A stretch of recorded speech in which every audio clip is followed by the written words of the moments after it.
The 7th in October events illustrated that academia is messed up too, or whoever finances it and shapes its composition. During my years at the university, we reduced the number of faculty in the humanities, and thereby cut off some of the senses which could have increased our sensitivity to radical religious extremism and to worldviews that connect the past with the present and the future. Some have said that it is not the role of the academy to analyze the ideas of Hamas and Jihad or their plans. This is the role of the intelligence units, of the cyber warriors. We in academia do not do research beyond the 19th century. So no, you will not get a discount, guys. We should not have neglected research and teaching in the humanities, because without the theories and the studies of the humanities, who will train the cyber warriors to see, and who will direct their attention towards what to pay attention to? Yes, the Netanyahu government and his army made military and functional mistakes, but we too in academia surrendered to them and reduced the ability of the humanities to interpret what happens around us. That was the nutshell, and now here comes the full argument. Academic researchers are required to make sense of critical historical situation, national traumas, and historical turning points. Their theories offer an interpretation for what happened and a hypothesis for what might happen. For example, after the collapse of the Soviet Union, American thinkers developed two leading theories regarding the New World Order: that of the end of history and that of the clash of civilizations. Francis Fukuyama of Stanford University with his Harvard teacher Samuel Huntington. Each of the two theories sheds light on a certain area, but each also leaves darkness in another area, because our gaze does not turn to a darkened area, because it focuses on lights. So we missed seeing important things with one of the theories. It was Professor Emmanuel Sivan who pointed out the paradigmatic blindness not only of the optimistic Fukuyama, but also of the pessimistic Huntington. Perhaps because of his geographical proximity to Gaza, it was Emmanuel Sivan who said that the glasses offered to us by the Americans are not focused on the causes underlying important events in the world. The existing theories do not see well the clash of ideas within Islam and the dangers derived from that clash. We did not look enough into the ideas of radical Islam, Sivan said, and we did not really count them, the radicals, until the planes appeared in New York and ISIS cut off some heads. Yeah, it is a bit like the academic world did not look when millions were slaughtered in Africa, because Africa is not in our model and does not really affect us. Theoretically, it is probably not important, Africa. It is not an object of observation. But according to Emmanuel Sivan, the accepted American theory that ruled in the early 2000s, Huntington's clash of civilizations, did not pay enough attention to the tensions within Islam. If we want to understand the Arab world and perhaps the wider Muslim world, it is our duty that the theory will provide us with tools of thought and variables for assessment, tools which will help us grasp the reality of the conflicts within Islam and their consequences for the world and for us. But then, when we were equipped only with the clash of civilizations at hand, we were ill adept at understanding the Arab Spring, the revolution of the Muslim Brotherhood, as well as, in our particular case, to deeply understand the struggle between Fatah and Hamas and the Islamic Jihad. Orientalists used to say, when there were still many of them in academia, that we need to pay attention to two analytical elements. First, we must look at the ideas that guide Muslim Brotherhood, guide the ideas of the people of Islamic Jihad, the modesty guards in Iran, and the ideas of the Taliban, and yes, also the ideas of Hamas and Fatah and the Palestinian Authority. You must ask yourself in your studies, what are their goals? How do they see their Muslim brothers? Who do they define as infidels? What are their work plans for the infidels, and what is their curriculum for teaching their children? Because if you do not do good intelligence work, as they usually accuse the science of Orientalism, alleging that it is actually an intelligence corps that serves Western colonialism, well, if you do not do good theoretical and empirical work in academia, if you look at the world using theoretical glasses that the number of which is not well calibrated, then you will not see anything and you will not turn your attention to something that might be fateful. So this is the first lesson. Take ideas seriously.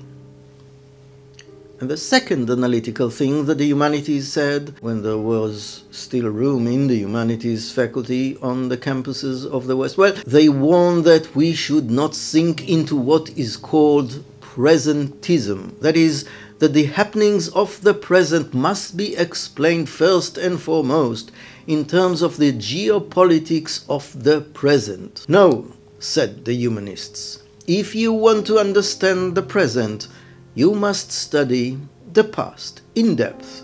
You must study the thoughts of the past in the language of the past and through the meanings of the past. It is because sometimes it is the past that pushes for the action in the present to return the future of the past. Take Iran, for example. Before it was conquered by the Shia Muslims, Persia was an empire, Persian, and the empire retreated, was conquered again and again, and turned Persia, lavish and proud in its imperial power, into a daughter state, a submissive child of the colonial European West. This is in its self-perception, humiliated. Therefore, to understand the ambitions of Iran today, we must understand the experience of humiliation from the colonial occupation and its ambition to return to being an empire, a Muslim empire. In the same way, we must also understand the ambitions of Sunni Turkey.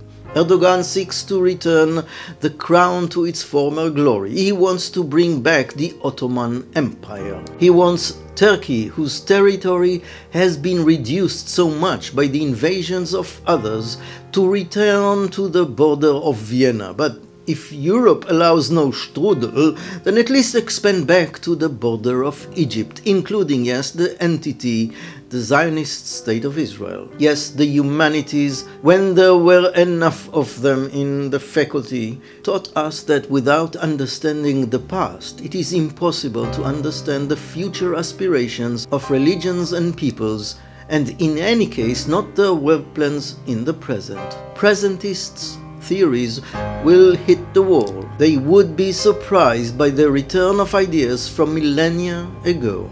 Ideas with sword and gas, because unlike technology, theological ideas never die. They remain dormant, but sometimes they get reinterpreted and take new shape. And there will always be a contemporary entrepreneur who will be able to pluck an idea from the abyss, polish it, make it shine, and tempt one of his Muslim brothers to set out with him. So there is also a very important lesson for academia in what transpired on the 7th of October in Israel. Because in recent decades, many say, in the Ministry of Finance, in the treasuries, and the prime ministers, what is this nonsense in the humanities? Close it down, consolidate departments, reduce the standards, who cares? After all, there is no demand for this faculty. Who cares about the study of history?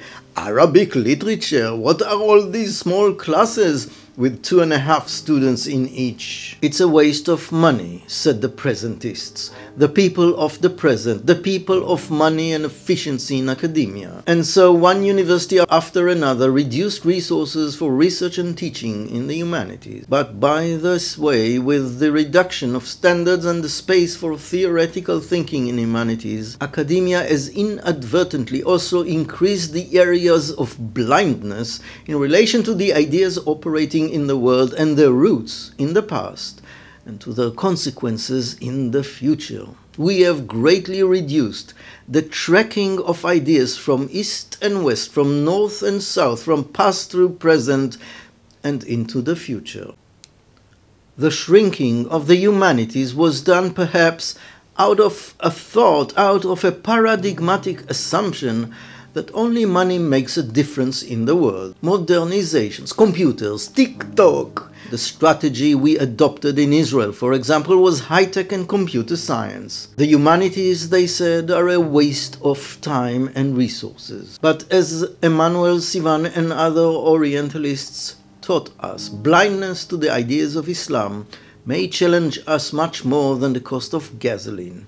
Radical ideas in Islam drive the movements of fuel, but they also drive swords and blood. It is true that most of the swords and blood rattle in the conflicts within Islam, with millions dying there, Muslims. And perhaps because most of them die within Islam, we allowed ourselves to reduce the humanities. But here is the thing. The reductions in the number of faculty in the humanities have led us to theoretical blindness. We talked about occupation, post-colonialism, Orientalism, and postmodernism, but ignore the consequences of the conflict within Islam. And so, in complete surprise, in what some might point to as a complete academic blunder, Israel found itself unable to appreciate what had happened on its border on the 7th of October. So along with a severe embarrassment in the liberal left and among humanists, academia also needs to find out how it gave up on the spirit of the humanities. So if there is another fault that will need to be fixed when we recover from the trauma that befell us on the 7th of October, it is to fix the disciplinary blindness that we put on our eyes due to the reduction of research and teaching in the humanities. And no, it is not just Islamic studies, because we should not ignore Slavic studies and German studies and American studies and African studies. See Putin and Ukraine. This conflict also reaches our doorstep and our homes. And without understanding the worldview of Putin, the ideas of Alexander Dugin, for example, we do not understand anything of what is happening in our world. And when you do not understand something, it can come as a complete surprise to you. Understanding history helps to understand the present, and this is not the sole concern of military intelligence. It is also a purely academic matter. Therefore, if we seek to understand the world and its forces and its actions, it is our duty to return the full space of enlightenment to academia. And the humanities, they're an important part of preventing blindness and shedding light on this world. Until next time, I am Professor Gad Yair.